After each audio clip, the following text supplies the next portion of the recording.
Yun na nga, no, pinag-isa ko sa isang compilation ang tatlong magagaling na mga acrobats from Las Vegas, Nevada. Tingnan nyo naman, ang galing ng ano na to, rider, no? Pinasok siya sa isang parang cage siya na bilog. So yan, tumatakbo siya ng 60 km per hour.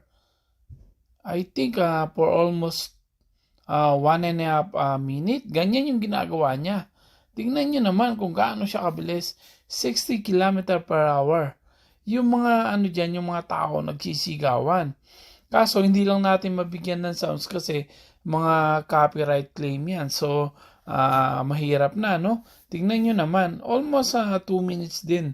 Nagpaikot-ikot yan. Yan, tignan mo. Kung tawagin nga sa kanya devil rides. Kung sinisigaw ng tao, no? Tignan nyo naman, di ba? Ang bilis, ang tuloy niya, tignan nyo, imposible, pero, wala syempre yan, it takes a lot of practice para ma-perfect nila yan. And, sure ako, maraming best din nasaktan yan, tumaob, di ba? Kasi, it takes a lot of hours or days, month, para ma-perfect mo yung ganyang acrobats, no? Tingnan nyo, sa side, tapos papanik sa taas, baba, side. Ang hirap, di ba? Tingnan nyo naman, gaano kahirap yan. Pero nakakayanan niya. Di ba? Ang galing niya. Yun. Ito naman, si Laserman. Tingnan nyo naman yung visual effect niya, Ang galing. Parang yung Star Wars, di ba? Ang galing ng niya, effects niya, tingnan nyo, Ito naman, si Mr. Balancing. Tingnan nyo, tumutuloy sa bilog. Di ba? Tingnan nyo naman kung gaano.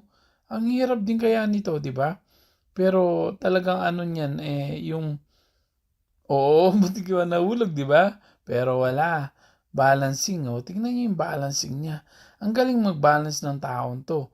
Kaya talagang kahit mahal yung ticket, talagang marami nanood dito.